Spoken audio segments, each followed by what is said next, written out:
Shalom, this is Reb Yoseph coming to you from the land of Israel with a word on this week's Torah reading. That's Parshas VaYakhel, literally while he assembled or he congregated. And the basic subject matter of the Parsha, it's one of, I would say, 4 or 5 parshas that deal with the construction of the Mishkan in the desert. More generally speaking, it's the construction of the temple. And in this parsha, Moshe comes down from the mountain, and he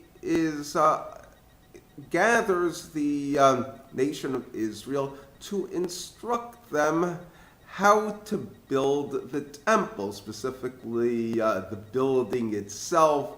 What are its furnishings, the clothing of the high priest and all of the priests and their installation. But he does something that is a little bit unexpected. First thing he says is that you must keep the Shabbos. And in fact, this is the last thing that HaKadosh Baruch Hu said to Moshe before he sent him down from the mountain. You have all of these elaborate instructions how to build the temple, and it is either concludes or begins with a strong admonition: you must keep the Shabbos. Okay, it's a sign between the children of Israel and HaKadosh Baruch Hu. It lets you know that HaKadosh Baruch Hu is the one that sanctifies you, and that it's for vayinafash, for refreshment, recreation, to enliven you, to give you a soul. In the case of Moshe Rabbeinu, he's giving the people Musar. In the case of HaKadosh Baruch Hu, talking to Moshe, it has elements of being stern, and it also has elements of being kind.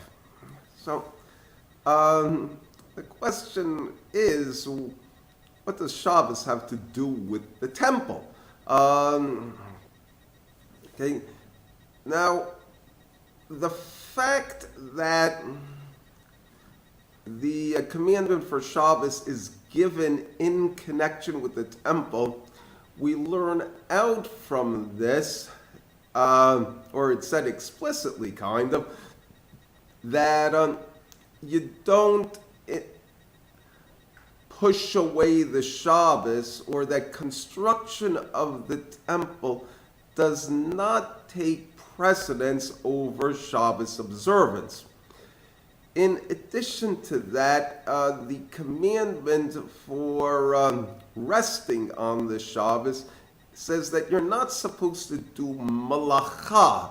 And malacha generally refers to the idea of crafts, and we see this directly in the temple, that you cannot make bread, specifically for the lechem hapanim, the bread that is in the temple itself and is eaten by the priests.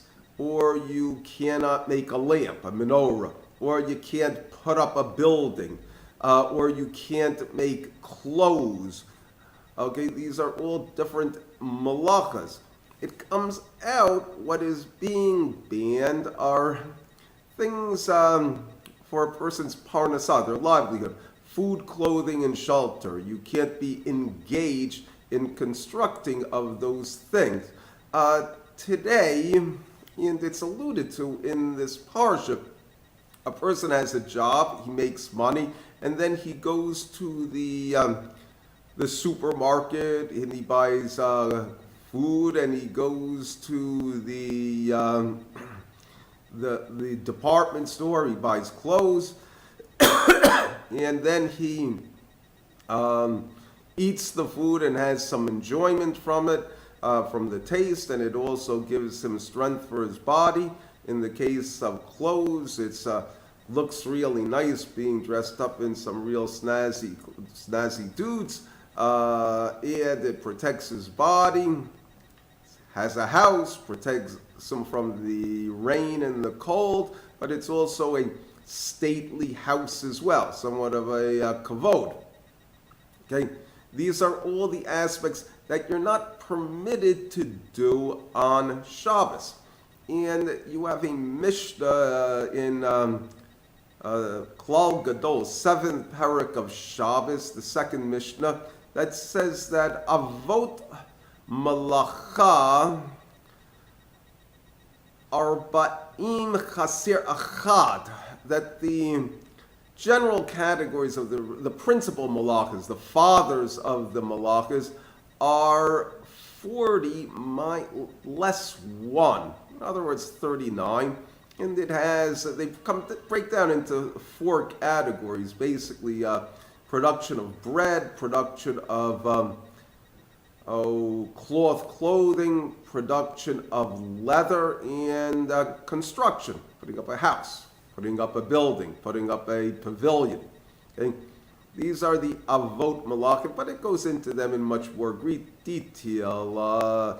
You can't sow the land with seeds, you can't mill wheat, can't bake bread, and eat bread. Okay? The issue is, why does it say 40 less 1 rather than just 39? It seems a cumbersome use. And one of the reasons given is that it's considering the malacha of Yoseph. When Yoseph went to the house of Potiphar on the day that he got thrown in jail, it said he went to do his malacha. And there's a discussion as to just what exactly was his malacha, with various opinions given, some of them fanciful, some of them relating directly to the story of the wife of Potiphar. The simple understanding of it is that he was a butler or an auditor, or the slave that, so to speak, was in charge of the plantation. It specifically says that he went to the house on that day, or his room, his chambers, to check the accounts, or I think it's the Rashi or the commentaries, to check the accounts.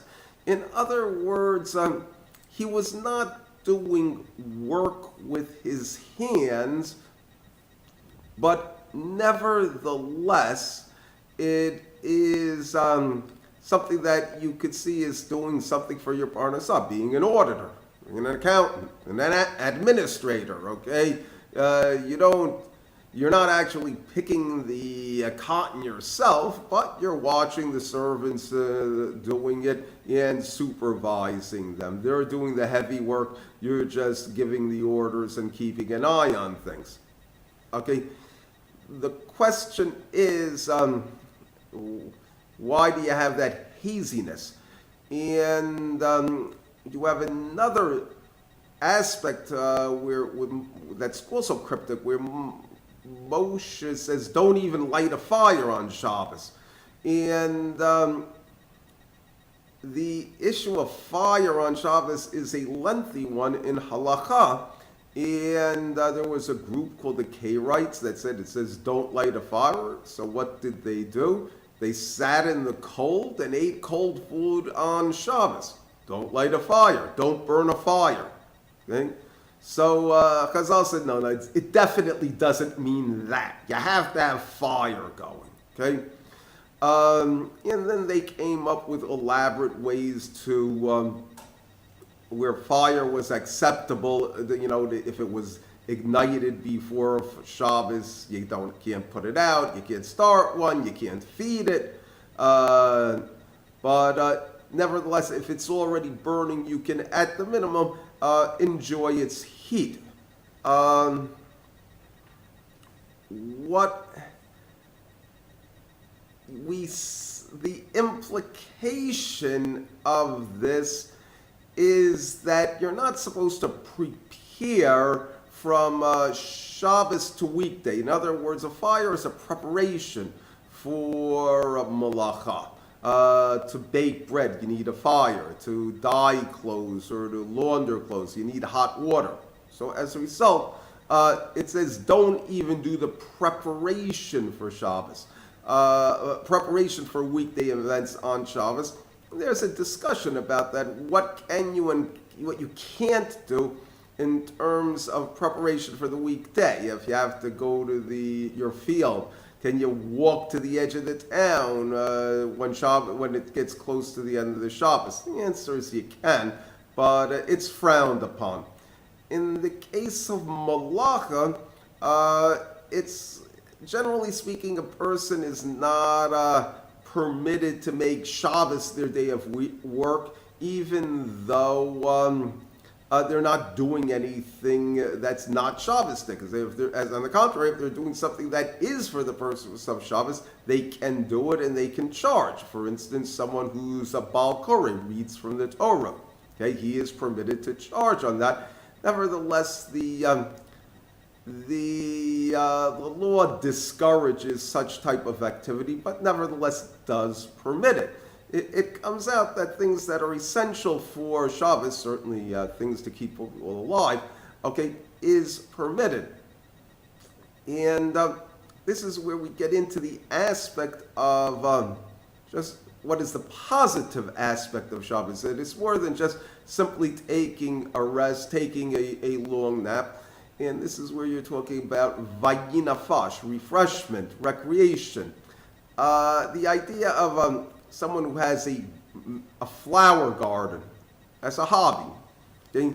So you could say, look, to weed the garden, to water it, to fertilize it, you're not doing it for your parnasah. Why should it be forbidden on Shabbos? And the answer is that it's really not Shabbos-stic, okay, to be doing that. The proper thing for a person to be doing on Shabbos with his flower garden is to enjoy the flowers, to look at them and to appreciate them and admire them. And it's more than that. The person should see the kindnesses of God towards him and appreciate those kindnesses, that God has put such beautiful flowers in the world and specifically has given him the ability to have them in the garden in front of his house. And the idea of the 6 days of creation is that you should be able to see the hand of God in the flowers and in the various brachas that a person has received from heaven. In addition to that, a person should see the 6 days of creation in those flowers and in his environment. The idea of the Shabbos being a testimony that God created the world in 6 days can be difficult because a lot of people say, well, how do I know that the world was created in 6 days? Essentially what the Chumash is saying is that if you look into it sufficiently deeply, that you will eventually see it. It's kind of like when a person, say, is learning mathematics and they come up with a concept that is not so clear and understandable to them. But after the teacher explains it to them very well and they do a whole lot of homework problems, then it's clear. But if they try to say it to somebody who hasn't studied it, they don't see it. That's the aspect of the 6 days of creation. The Chumash is, so to speak, saying, this is the way it really was, but it's concealed. You have to look for it. eventually you will find it. In the case of the